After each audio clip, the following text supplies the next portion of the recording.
నమస్కారం.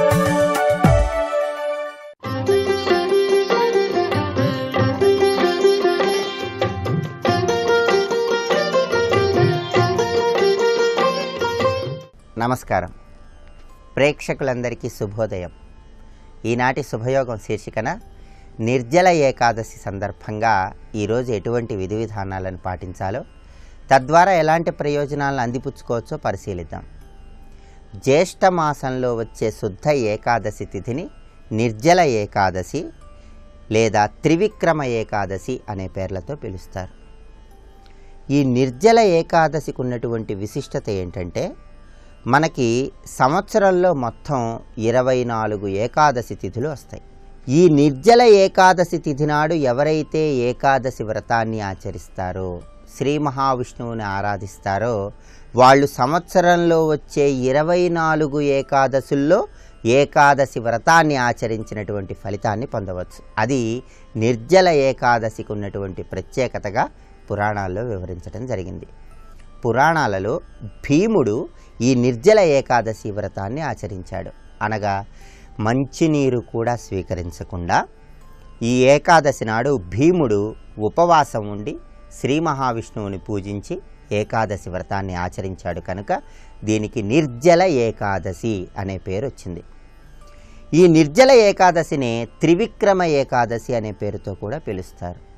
అనగా ఈరోజు శ్రీ మహావిష్ణువుని పూజించే సమయంలో త్రివిక్రమ అనేటటువంటి విష్ణునామాన్ని స్మరించుకోవాలి.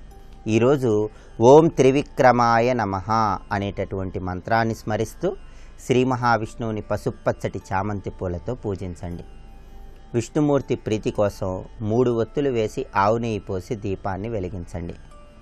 ఇలా ప్రత్యేకమైన విధి విధానాలతో శ్రీ మహావిష్ణువుని పూజిస్తూ త్రివిక్రమ నామాన్ని స్మరిస్తూ ఈరోజు ఉపవాసం ఉండి రాత్రి సమయంలో జాగరణ చేసి విష్ణు కథలను పారాయణ చేసి మర్నాడు ద్వాదశి తిథి నాడు మీరు ఆహారాన్ని స్వీకరించండి. ఇలా చేస్తే ఏకాదశి వ్రతం పూర్తవుతుంది.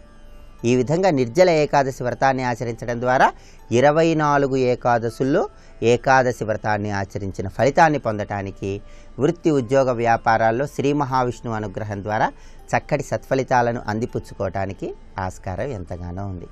ఈరోజు ప్రధానంగా నిర్జల ఏకాదశి సందర్భంగా ఒక నీటి కుండను కానీ, పెసరపప్పును కానీ, లేదా బెల్లము నెయ్యి కానీ, లేదా గొడుగును కానీ ఎవరికైనా దానం ఇవ్వండి. వీటిలో ఏవైనా సరే దానం ఇస్తే గ్రహదోషాలను నివారింపజేసుకొని చక్కటి సత్ఫలితాలను సిద్ధింపజేసుకోవచ్చు. అలాగే ఈరోజు నిర్జల ఏకాదశి సందర్భంగా మీరు దేన్ని దానంగా ఇస్తున్నా సరే ఒక శ్లోకాన్ని చదువుకుని దానం ఇస్తే విశేషమైన శుభ ఫలితాలు కలుగుతాయి. ఆ శ్లోకం ఏంటంటే, దేవదేవ హృషీకేశ సంసారార్ణవ తారక ఉదకుంభ ప్రదానేన యస్యామి పరమాం గతిం. ఇది శ్లోకం. ప్రత్యేకంగా నీటి కుండ దానం ఇచ్చేటప్పుడు ఈరోజు ఈ శ్లోకం చదివితే విశేషమైన శుభ ఫలితాలు కలుగుతాయి. ఈ శ్లోకంలో అర్థాన్ని పరిశీలిస్తే, దేవదేవ హృషీకేశ సంసారార్ణవ తారక. హృషీకములంటే ఇంద్రియాలు. ఇంద్రియాలు నియంత్రించేవాడు కాబట్టి శ్రీ మహావిష్ణువుకి హృషీకేశుడు అనే నామం ఉంది. హృషీకేశ శ్రీ మహావిష్ణువు సంసార సాగరంలో వచ్చే బాధలను తొలగింపజేయి స్వామి అంటూ దేవదేవ హృషీకేశ సంసారార్ణవ తారక అని స్మరించుకుంటున్నాం. ఉదకుంభ ప్రదానేన యస్యామి పరమాం గతిం. ఉదకుంభం అంటే నీటికుండ. ఈ నీటికుండను నేను దానం ఇవ్వటం ద్వారా నాకు సద్గతులను కలిగింపజేయి అని ప్రార్థించడమే ఈ శ్లోకంలో ఉన్న అంతరార్థం. శ్లోకం చదవలేని వాళ్ళైనా సరే త్రివిక్రమ అనే నామాన్ని స్మరిస్తూ నీటి కుండను దానం ఇవ్వండి, లేదా పెసరపప్పు, బెల్లము, నెయ్యి, గొడుగు వీటిలో ఏవైనా దానం ఇవ్వండి. ఏకాదశి వ్రతాన్ని ఆచరించండి. శ్రీ మహావిష్ణువు పరిపూర్ణమైన కరుణా కటాక్ష వీక్షణాలకు సులభంగా పాత్రలు కండి. రేపటి శుభయోగం శీర్షికన గంగా అవతరణ సందర్భంగా రేపు ఎటువంటి విధి విధానాలను పాటించాలో, తద్వారా ఎలాంటి ప్రయోజనాలు సిద్ధింపజేసుకోవచ్చో పరిశీలిద్దాం. నమస్కారం.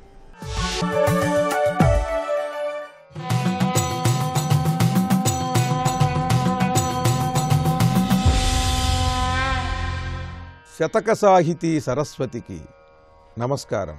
అలకల్హారమునంద ఎంత తడవి వట్లుంట నే చూపెదన్ లలితాంభోజములెన్నో లెమ్ము పడుమానా వెన్బడిన్ నీకు కావలెనా వేయిదళాలయంబుజము చూపంజాలుదున్ దానిపై నిలుమా నిన్గని సంతసింతు సతమున్ నిర్భేద బాలాంబికా.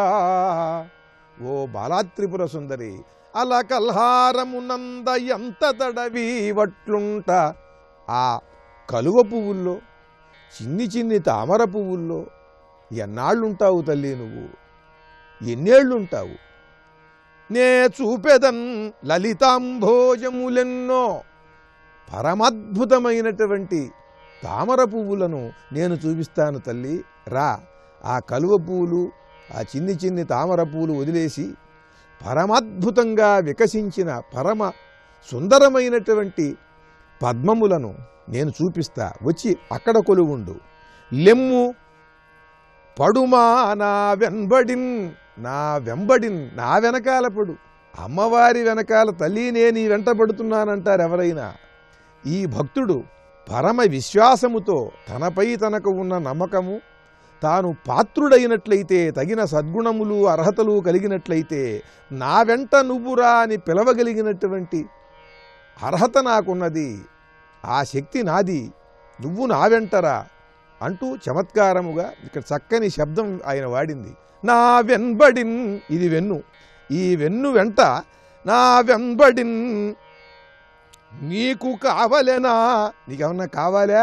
1000 దళాల అంబుజము చూపంజాలుదున్, 1000 రేకులున్నటువంటి తామర పువ్వునిస్తా నీకు. నీకేమన్నా కావాలా? అమ్మా, నీకు ఆ 1000 దళాల తామర పువ్వులో కొలువు ఉండాలని ఏమన్నా అనిపిస్తున్నదే? అయితేరా, పడుమానా వెంబడిన్ నీకు కావలెనా 1000 దళాల అంబుజము చూపంజాలుదున్ దానిపై నిలుమా.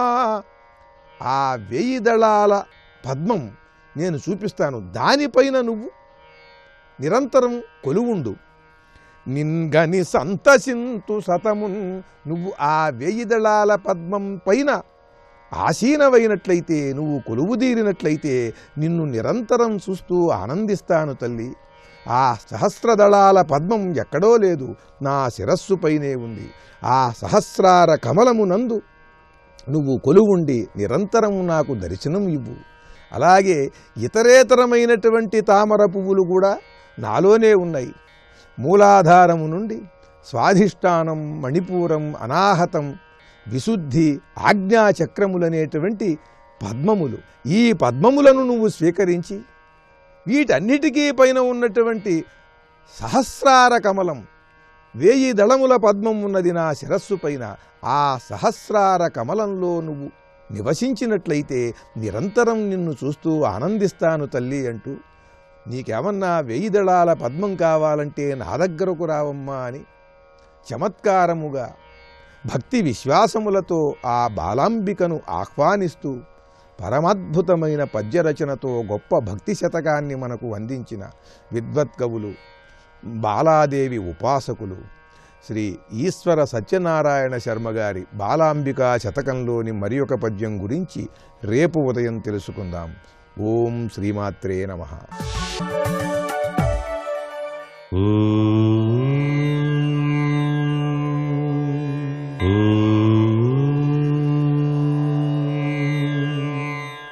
ఓం నమో నారాయణాయ.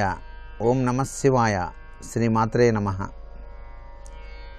జ్యేష్ఠ శుక్ల ఏకాదశి నాడు సోమవారం. ఒకవైపు సర్వేశ్వరుడైనటువంటి పరమేశ్వరుని యొక్క ధ్యానం, అభిషేకార్చనలు, మరొక వైపు ఆది మధ్యాంతరవర్తి నారాయణ స్వరూపిణి అయినటువంటి నారాయణుని యొక్క ఆరాధనా తత్వాలు, శివకేశవుల్ని ఆరాధన చేసేటువంటి విశిష్ట లక్షణం ఈ యొక్క సోమవారంతో కూడిన ఏకాదశి.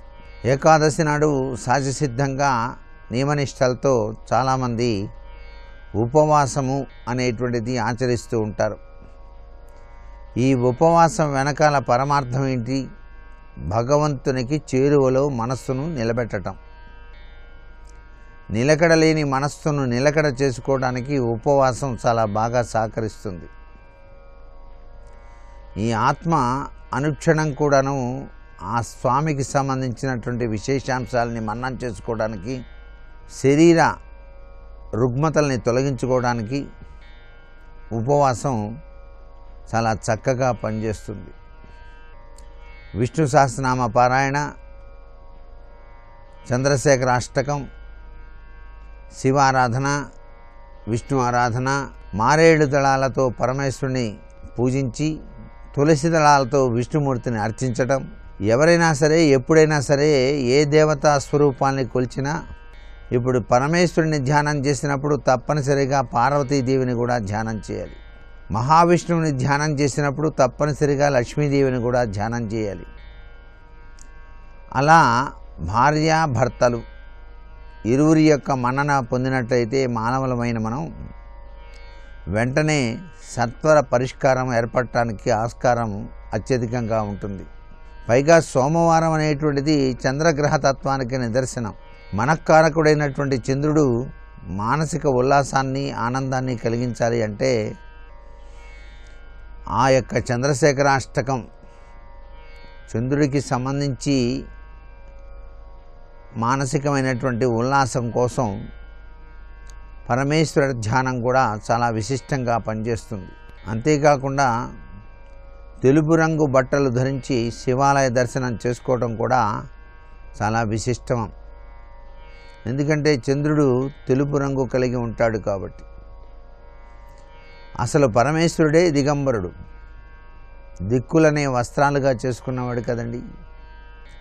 అందుచేత తెలుపు రంగు వస్త్రాలు ధరించి పరమేశ్వర ఆలయ దర్శనం చేసుకోవడం కూడా విశిష్ట లక్షణంగా మనం గ్రహించాలి. అటు పరమేశ్వరుణ్ణి, ఇటు మహావిష్ణువుని, అటు చంద్ర తత్వంలో ఉన్నటువంటి గ్రహానుగ్రహం కోసం మానవుడు గనక ప్రయత్నం చేసినట్లయితే ఈ ఏకాదశి నాడు ఉపవాసం ఉండి చక్కటి యోగవంతమైన జీవితాన్ని గడపడానికి ఆస్కారం ఉంటుంది కదా. మరి సర్వే జనా సుఖినో భవంతు.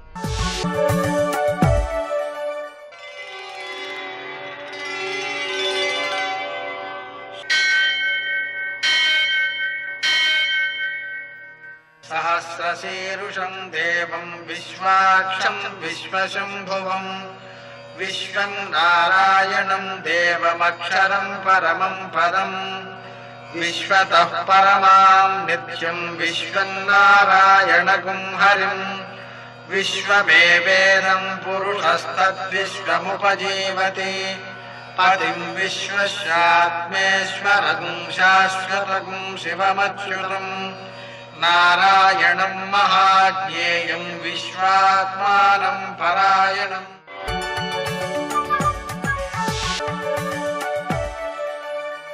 సూర్యశౌర్యమథేందురింద్రపదవీ సన్మంగళం మంగళం. మృత్యుంజయాయ రుద్రాయ నీలకంఠాయ సంభవే అమృతేశాయ సర్వాయ మహాదేవాయ తే నమః. నేటి కాలమాన విశేషాన్ని గమనిద్దాం. స్వస్తి శ్రీ చంద్రమాన హేమలంబనామ సంవత్సరం ఉత్తరాయణం గ్రీష్మ ఋతువు జ్యేష్ఠమాసం శుక్లపక్షం సోమవారం. సూర్యోదయం 5:44 సూర్యాస్తమయం 6:44. తిథి ఏకాదశి ఉదయం 9:43 వరకు. నక్షత్రం చిత్త సాయంకాలం 5:48 వరకు. వర్జం రాత్రి 12:01 నుంచి 1:45 వరకు. దుర్ముహూర్తం మధ్యాహ్నం 12:40 నుంచి 1:32 వరకు. మరల మధ్యాహ్నం 3:16 నుంచి 4:08 వరకు. అమృతకాలం ఉదయం 10:46 నుంచి 12:31 వరకు. సోమవారం కాబట్టి రాహుకాలం ఉదయం 7:30 నుంచి 9 గంటల వరకు. అష్టక వర్గరీత్యా శుభప్రదమైన సమయం సాయంకాలం 6 గంటలకి. నేటి విశేషాలు: నిర్జల ఏకాదశి, అలాగే కూర్మ జయంతి కూడా. సామాన్యంగా గృహస్థులు సంతానం కలవారు మాత్రం ఫలహారం చేసి మాత్రమే ఉపవాసం ఉండాలి. అది కాక ఈ రోజు ఉండేటువంటి కూర్మ జయంతి, ఈ కూర్మ జయంతి చాలా విశిష్టమైనది. కూర్మస్వరూపాన్ని ఆరాధించడం ద్వారా వ్యక్తిలో ఒక స్థిరమైన ప్రకృతి కలుగుతుంది. చంచలమైన ప్రకృతి వలన చదివేటప్పుడు అర్థం కాదు, వినేటప్పుడు అర్థం కాదు, ఆలోచించేటప్పుడు ఏకాగ్రత ఉండదు. దానివల్ల చాలా ఇబ్బందులు ఎదురవుతుంటాయి. అలా ఏకాగ్రత కలగడానికి ఈ కూర్మావతారం యొక్క పూజ చాలా బాగా ఉపకరిస్తుంది. అందువలన మనం ఆ కూర్మ స్వరూపాన్ని కనుక భావన చేయడం ద్వారా, ధ్యానం చేయడం ద్వారా, పూజించుకోవడం ద్వారా ఏకాగ్రతను, స్థిరచిత్తాన్ని పొందవచ్చు. విద్యార్థులు ముఖ్యంగా ఈ ఏకాగ్రత లేక ఇబ్బంది పడేటువంటి వాళ్ళు ఈ ఆరాధన చేసినట్లయితే ఆ స్థిరమైన చిత్తం కలిగి ఏకాగ్రతతో విద్యను బాగా వృద్ధి చేసుకోగలుగుతారు. నేటి ఆణిముత్యాలు.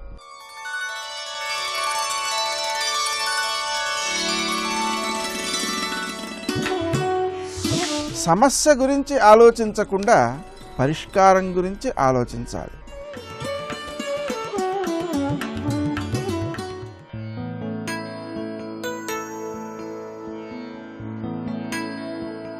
ఐహికమైన ఆశలకి అతీతంగా ఆలోచన చిగురించగలిగితే జీవన్ముక్తికి మార్గం సుగమం అవుతుంది.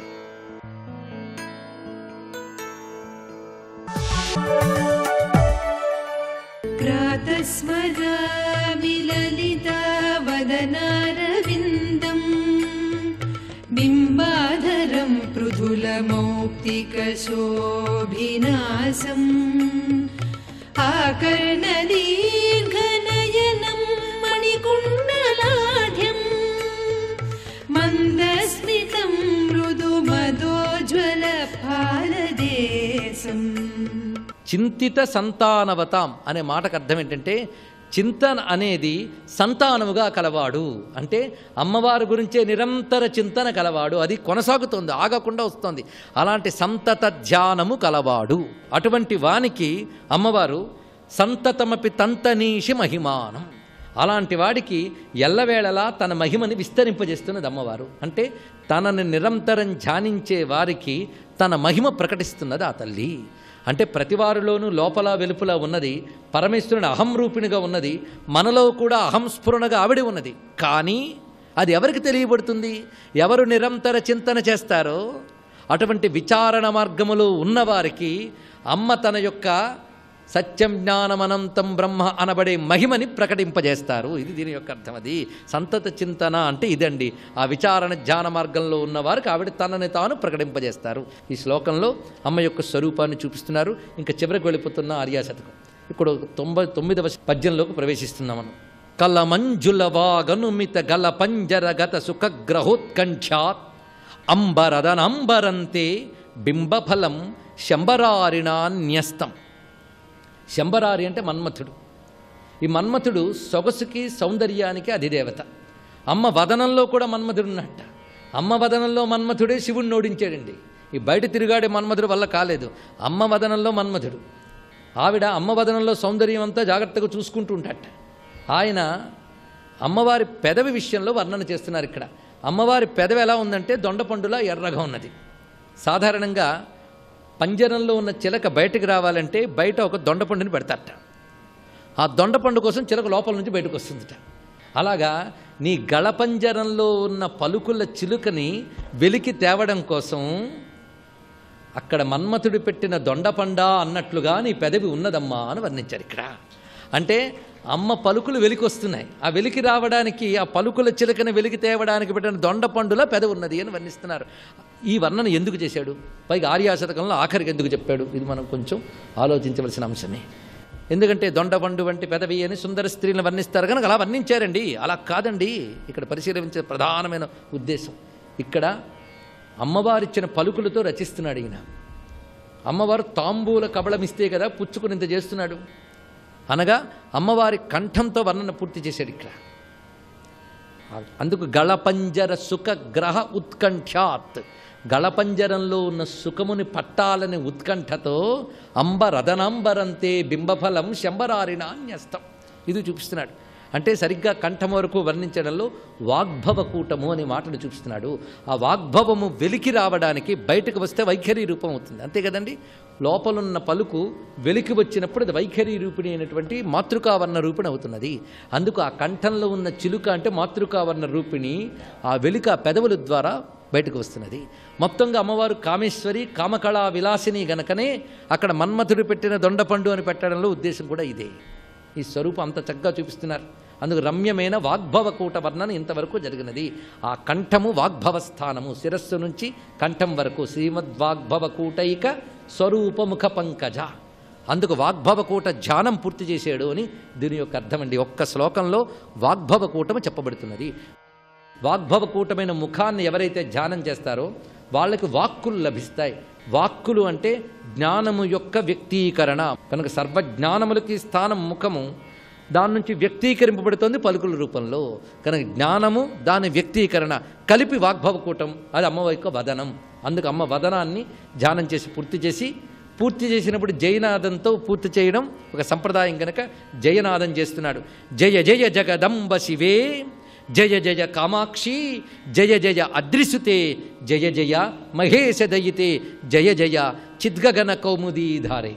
అమ్మవారు జగదంబ, శివే అనగా శివస్వరూపిణి, అద్రిసుత అనగా పర్వతరాజతనయ, మహేశ దయితే అంటే శివునకు ప్రియురాలు, చిద్గగన కౌముదీధార. అదండి అక్కడున్నది అసలు.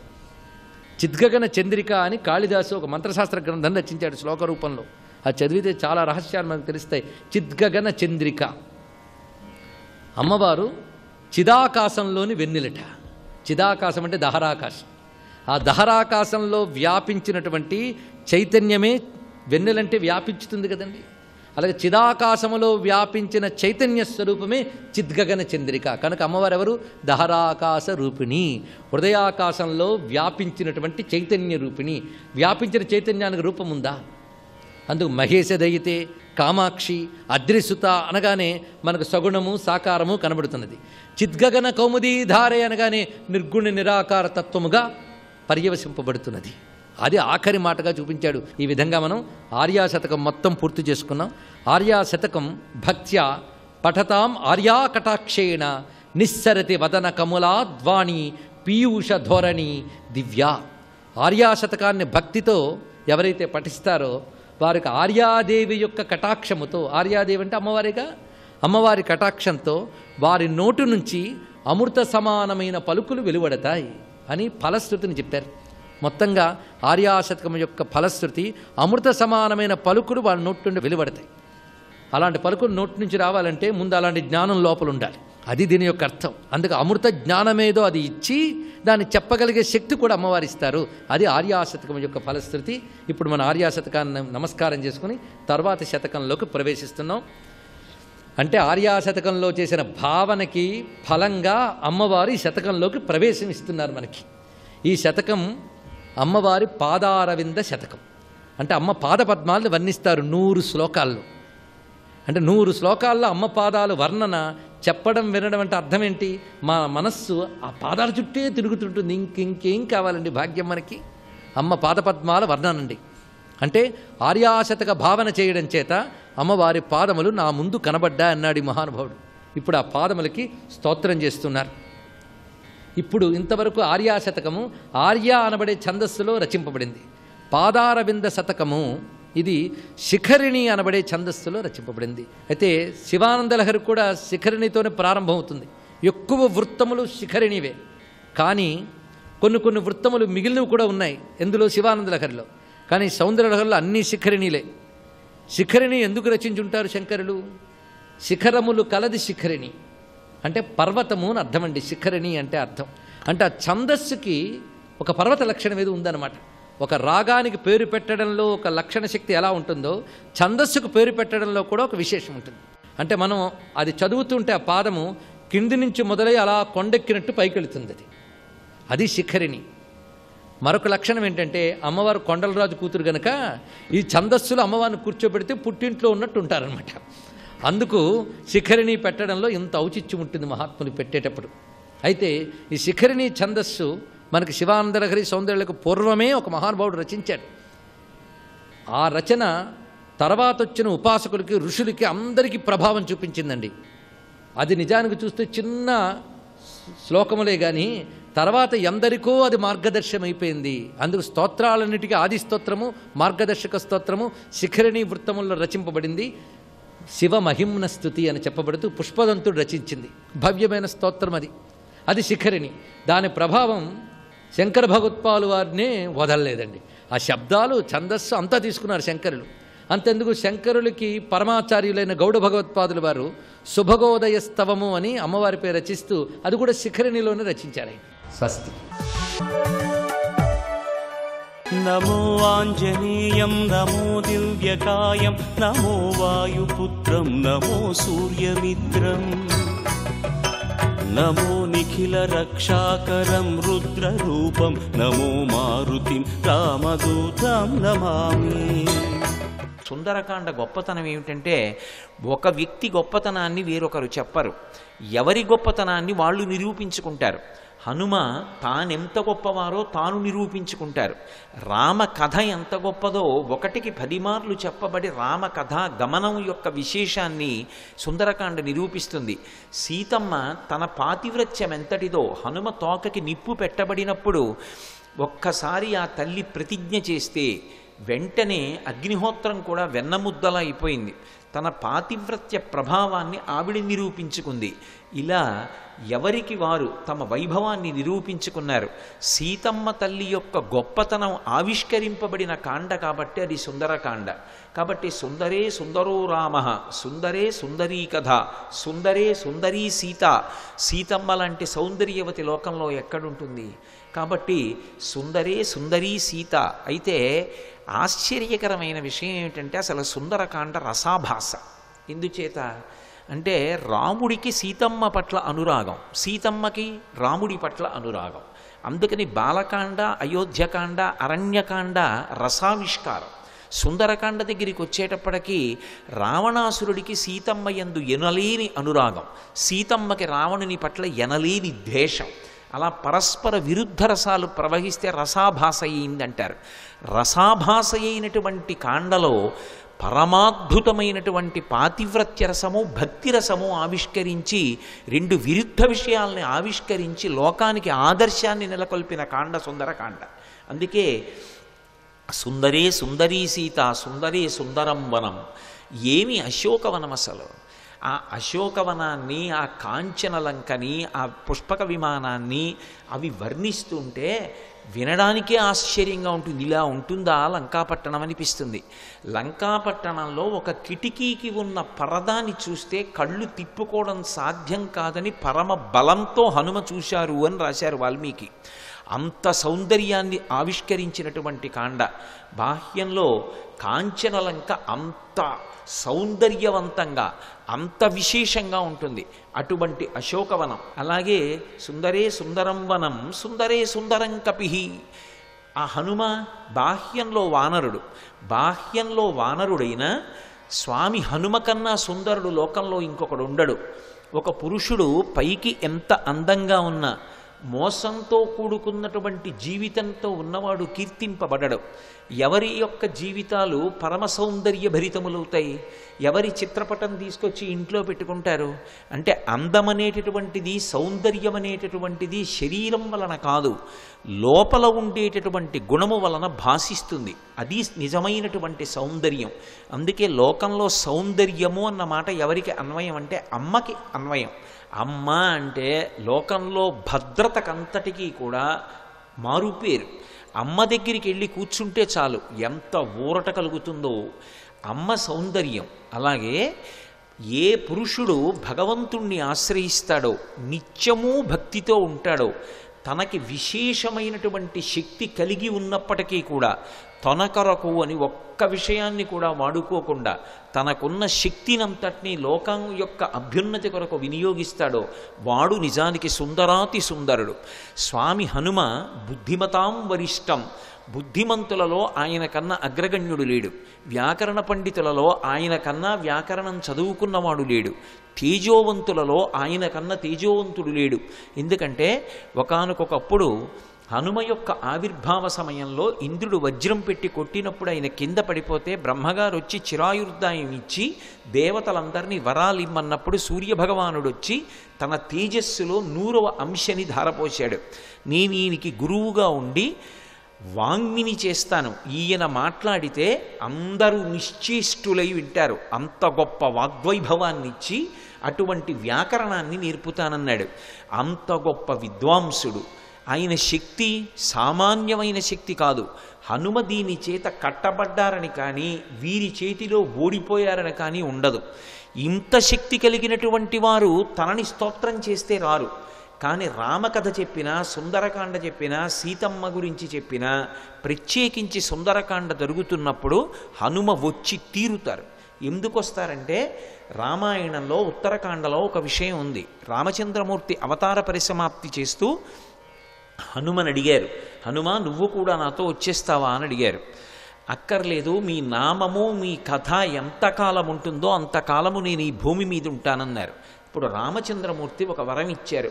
మత్కథా ప్రచరిష్యంతి యావల్లోకే హరీశ్వర తావద్రమస్య సుప్రీతో మద్వాక్యం అనుపాలయన్. ఎక్కడెక్కడ రామకథ చెప్పబడిన, ప్రత్యేకించి రామకథ 1కి 10 మార్లు తిరిగేటటువంటి కాండ సుందరకాండ. మిగిలిన అన్ని కాండల్లో రాముడు కనపడతాడు, ఒక్క సుందరకాండలో మాత్రం రాముడు కనపడడు. కానీ రామ నామబలం, రామ కథాబలం ఆవిష్కరింపబడతాయి. మృత సంజీవని, చచ్చిపోయేవాళ్ళు కూడా రామ కథ విన్నంత మాత్రం చేత మళ్ళీ బ్రతుకుతారు.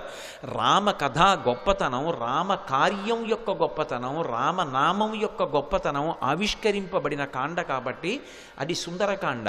అటువంటి సుందరకాండ ప్రవచనం జరుగుతున్నా, సుందరకాండ పారాయణ జరుగుతున్నా, సుందరకాండ గీతంగా పాడిన, సుందరకాండని వాద్య పరికరం మీద మ్రోగించిన తప్పకుండా హనుమ వస్తారు. అందుకే సభలో ఒక సంప్రదాయం ఉంటుంది. ప్రవచనం చేసేటటువంటి వారు ఎవరుంటారో వారికి ఒక్కరికే ఒక ఆసనం వేస్తారు, వ్యాసపీఠం అని. ఒక్క సుందరకాండ ప్రవచనం చేస్తుంటే మాత్రం కేవలం సుందరకాండ ప్రవచనం చేసేవారు కాదు, ఆయన కన్నా ఎత్తుగా ఉండేటట్టుగా వేరొక ఆసనం వేసి పాదపీఠం పెట్టి ఆసనం మీద పువ్వులు వేసి పక్కన పానకం, అరటిపళ్ళు పెట్టి ఉంచుతారు. ఎందుకంటే అటువంటి సభలోకి తప్పకుండా సూక్ష్మ రూపంలో హనుమ ప్రవేశించి కూర్చుంటారు అన్నది రూఢమైనటువంటి సంప్రదాయం. చంద్రశేఖర భారతి మహాస్వామి అంతటి వారు కూడా దాన్ని నిర్ధారణ చేశారు. అంతటి అద్భుతమైనటువంటి శక్తి కలిగిన కాండ సుందరకాండ కాబట్టి స్వామి హనుమ నిజమైనటువంటి సుందరుడు. అంత శక్తి ఉన్నా కూడా ఆయన ఎన్నడూ కూడా నా కొరకు అని ఒక్క క్షణం, తన కోసమని ఒక్క పని కోసం ఆ శక్తిని ఆయన వినియోగించుకున్నటువంటి సందర్భం హనుమ అవతార ఆవిర్భావం నుంచి నేటి వరకు కాదు, ఏనాటికి ఉండదు. మీకు అటువంటి వాళ్ళు ఇద్దరే కనపడతారు వాంగ్మయంలో. ఒకటి హనుమ, ఎప్పుడూ కూడా తన కొరకు అని చెప్పి తన బలాన్ని కానీ తన బుద్ధి బలాన్ని కానీ ఆయన వినియోగించుకున్నది ఏనాడు లేదు. ఎప్పుడు తన బలాన్ని ఉపయోగించినా లోకం కోసమే. అలాగే రెండవ వారు శంకర భగవత్పాదులు. జీవితమంతా పరుల కొరకే తప్ప తనకి ఎన్ని యోగశక్తులున్నా చిట్ట చివరికి భంగధర వ్యాధి పుట్టి కట్టుకున్న పంచ నిత్తుటితో తడిసిపోతున్న తనని తాను రక్షించుకోవడానికి తనకున్న శక్తిని వినియోగించుకోనటువంటి మహాత్యాగమూర్తి శంకర భగవత్పాదులు. హనుమ ఎంతటి త్యాగమూర్తియో శంకరాచార్యుల వారు అంతటి త్యాగశీలి.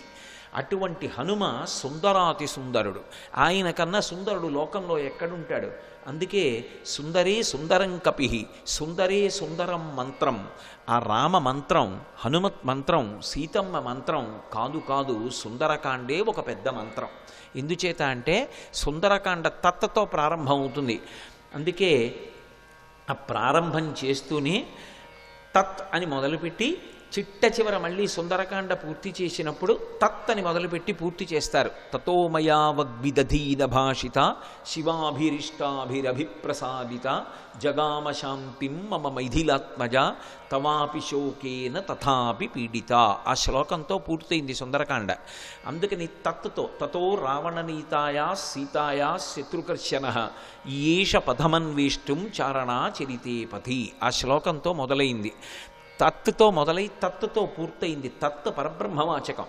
అటువంటి తత్తుతో మొదలై తత్తుతో పూర్తయినటువంటి సుందరకాండ ఏది ఉందో అందులో చాలా శ్లోకములు మంత్రములని చెప్తారు సంప్రదాయజ్ఞులు. సర్వం శ్రీ ఉమామహేశ్వర పరబ్రహ్మార్పణమస్తు. స్వస్తి.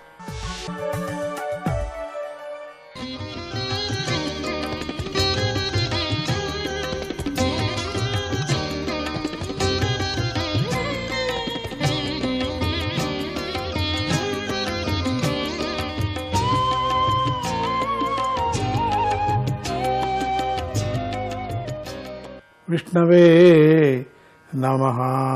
శ్రీహరి ఆయుధమైన సుదర్శన చక్రాన్ని స్తుతించాడు.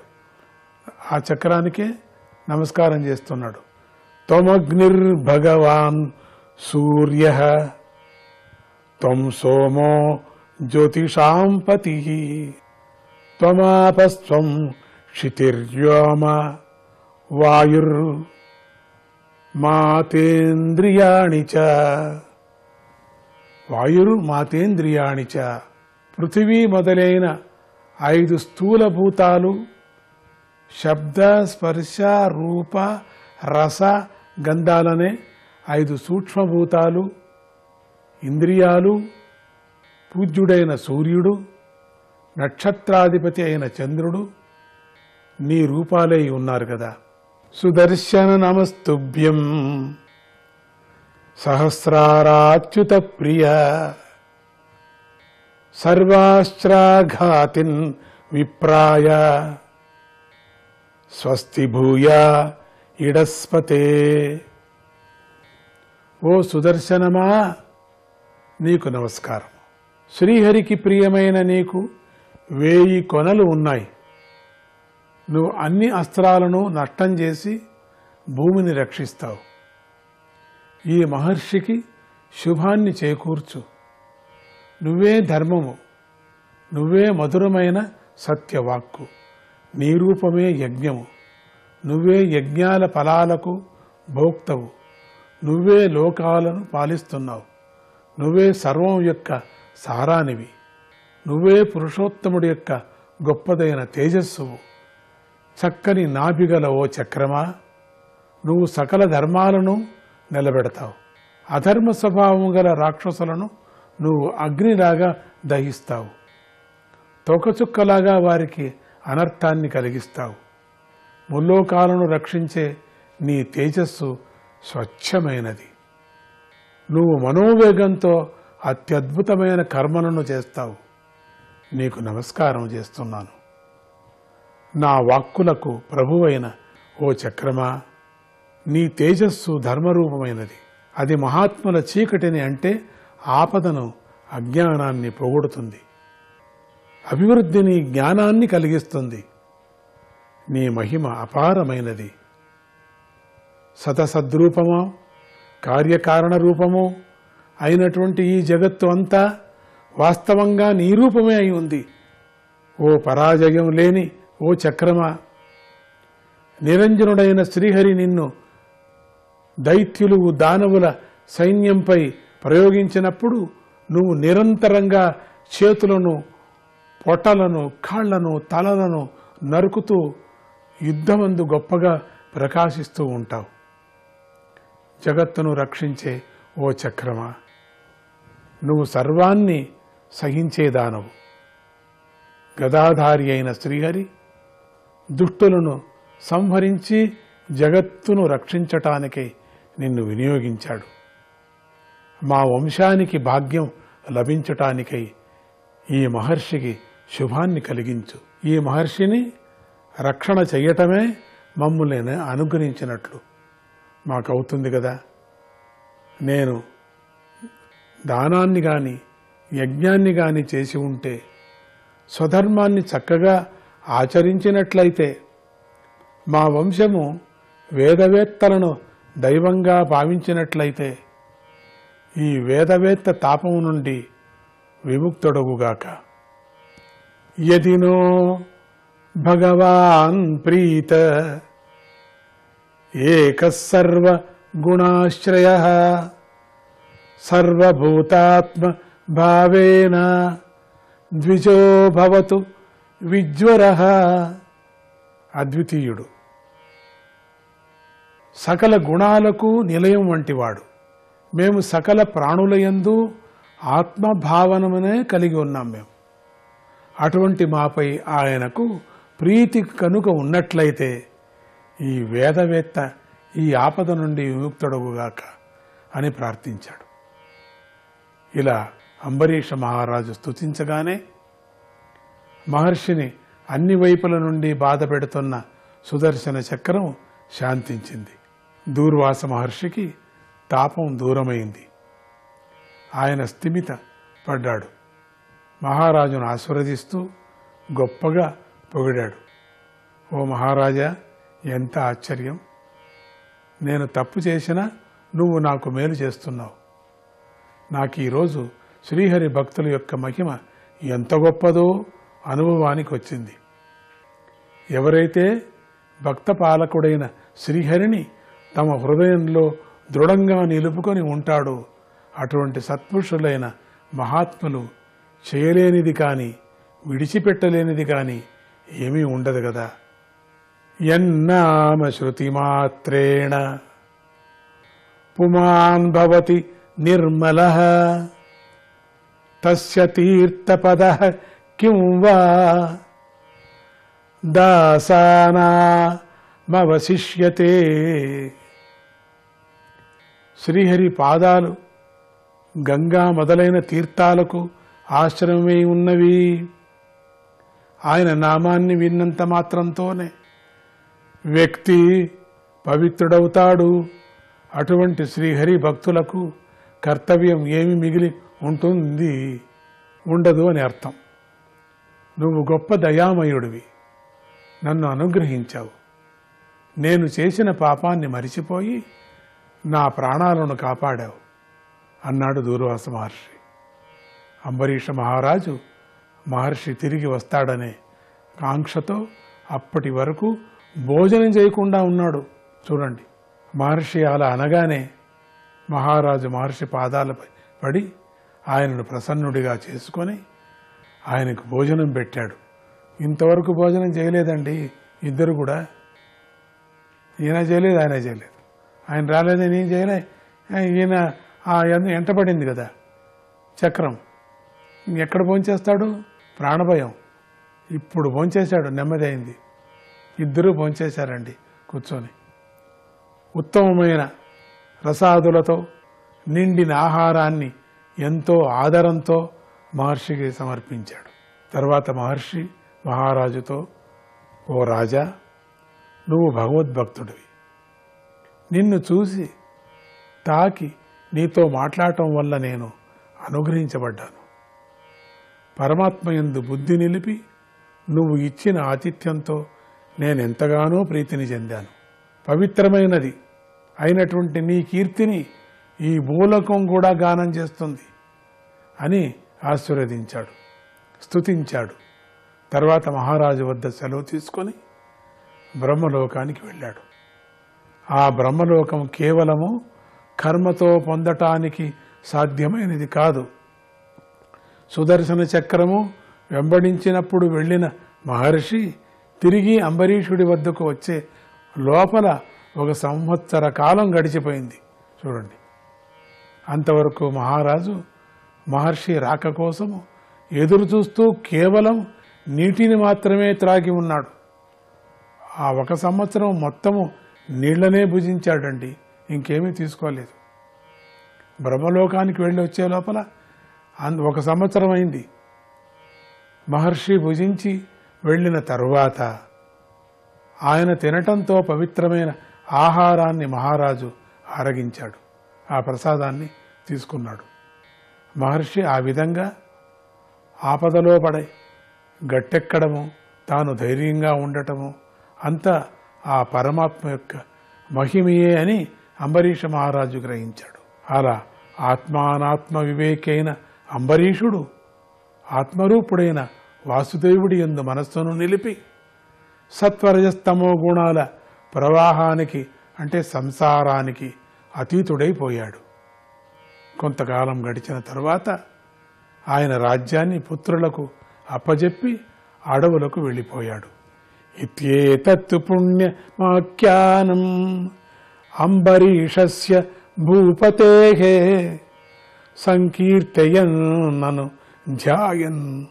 సంకీర్తయన్నను ధ్యాయన్ భక్తో భగవతో భవేతు. అంబరీష మహారాజు యొక్క ఈ విధమైన ఈ పవిత్రమైన గాథను చక్కగా కీర్తించి ధ్యానించే సాధకుడికి భగవద్భక్తి స్థిరమవుతుంది. ఇంతటితో 9వ స్కందంలోని 5వ అధ్యాయము సమాప్తమవుతున్నది. విష్ణవే నమః.